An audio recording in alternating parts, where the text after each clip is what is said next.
ní ọjọ́ 12 oṣù kẹrin ọdún tá a wà nínú ẹ̀ yìí ìlú Ẹdẹ gba àlejò kàǹkà níbi ayẹyẹ ìwúye Mallam Yusuf Adépọ̀jù gẹ́gẹ́ bí agbẹ́sìnga ti ìlú Ẹdẹ o. bàbá ìmáàmù àgbà ìlú Ọ̀yọ́ ló síwájú barista Sheikh Bilal Hussein Akínọlá. lẹ́yìn náà ni bàbá ìmáàmù àgbà ìlú Ògbómọ̀ṣọ́ Dr. Yunus Toliat Olúṣínà Ayílára. lẹ́yìn èyí ni agbẹ́sìnga àgbà gangan tẹ̀lé wọn o. bàbá wa Àlìkẹ́tù gẹ́gẹ́ bí bàbá oníkan gan ò gbẹ́yìn. pẹ̀lú ìdùnnú àtayọ̀ ni ìmáàmù àgbà Ògbómọ̀ṣọ́ fi pàdé Mallam Yusuf Adépọ̀jù agbẹ́sìnga tìlú Ẹdẹ níbi tí bàbá wa Sheikh Ramadan Àlìkẹ́tù wí dúró sí o. bẹ́ẹ̀ ni bàbá Sheikh Ramadan náà fa ìmáàmù àgbà Ògbómọ̀ṣọ́ mọ́ra tí wọ́n sì bẹ̀rẹ̀ sí ní ṣe àdúrà fún wọn àti Mallam Yusuf gẹ́gẹ́ bí bàbá sí ọmọ.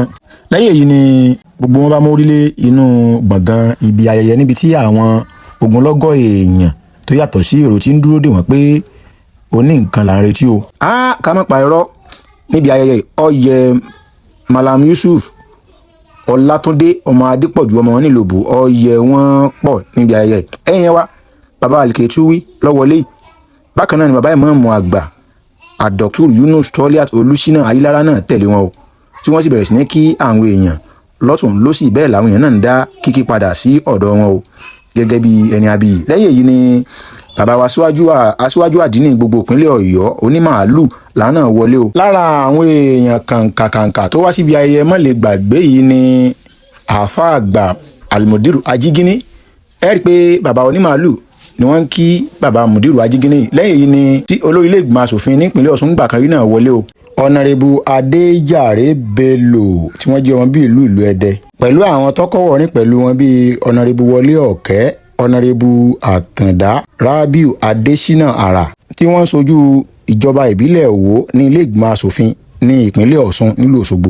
níbi ìjókòó yìí ni bàbá onímàálù aṣíwájú mùsùlùmí gbogbo ìpínlẹ̀ Ọ̀yọ́ ti jẹ́ kó dímọ̀ fún gbogbo àwọn àfáà pé Mallam Yusuf Adépọ̀jù oyè tó yẹ kí wọ́n fi wọ́n jẹ ní agbẹ́sìnga gbogbo àgbáyé torí pé ìgbìyànjú wọn ọmọ nílẹ̀ Yorùbá à ń bọ̀sibọ̀sí ìlú Ẹdẹ. Alhaja Kafilat Kaola ọmọ ìpìlẹ̀ náà gbẹ̀yìn níbi ìjókòó ayẹyẹ yìí o. máàmù àgbà fún Federal Poly ìlú Ẹdẹ tí wọ́n tún jẹ́ rẹ́kítọ̀ fún Ayédè Polytechnic náà àwọn náà ò gbẹ̀yìn lára àwọn tí wọ́n fi oyè ẹ̀sìn ìdálọ́lá ní ìlú Ẹdẹ o. níbi ìjókòó ayẹyẹ yìí ogunlọ́gọ̀ èèyàn tá a lè dárúkọ wọn tá a tiẹ̀ lè rántí orúkọ wọn ni ó kópa níbi ìjókòó yìí o. àwọn èèyàn ńláńlá kànrìnkànrìn láti orílẹ̀-èdè Nàìjíríà kódà àwọn tó wá láti ìlú ọba bàbá wa ìwòsàn rọrùn àwọn náà ò gbẹ̀yìn níbi ìjókòó ayẹyẹ ìwúye agbẹ́sìnga gba gbogbo tilẹ̀ Ẹdẹ tí wọ́n fi Mallam Yusuf Adépọ̀jù jẹ o.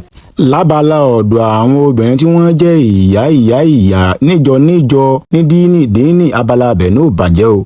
lára wọn láti rí ìyá wa tí wọ́n jẹ́ ìyàwó fún olórí ilé ìgbìmọ̀ asòfin ọ̀nàrẹ́bù Adéjàre Bello káwọn náà jẹ́ ọ̀kan lára àwọn tí wọ́n fi oyè ìdálọ́lá ní ọjọ́ náà nílùú Ẹdẹ o. àáfàá wa láti ìlú Ṣakí náà ọ̀gbẹ́yìn níjókòó yìí o ní ìpínlẹ̀ Ọ̀ṣun nígbà kan rí o. bákan náà ibẹ̀ láti rí bàbá wa Alifulani Sebilu Najat láwùjọ àwọn àgbààfà bàbá ìmáàmù Ọ̀yọ́ bàbá wa Àlìkẹ́tù wí ìmáàmù àgbà Ògbómọ̀ṣọ́ bàbá wa ìmáàmù ìlú Ẹdẹ oníkan gangan àti àwọn àgbààgbà ẹ̀sìn ní káàkiri orígun mẹ́rẹ̀ẹ̀rin orílẹ̀-èdè Nàìjíríà tí wọ́n wà ní ìkàlẹ̀ láti kópa níbi wíwé Mallam Yusuf Adépọ̀jù nílá wà ní gẹ́gẹ́ bí agbẹ́sìnga àti ìlú Ẹdẹ o.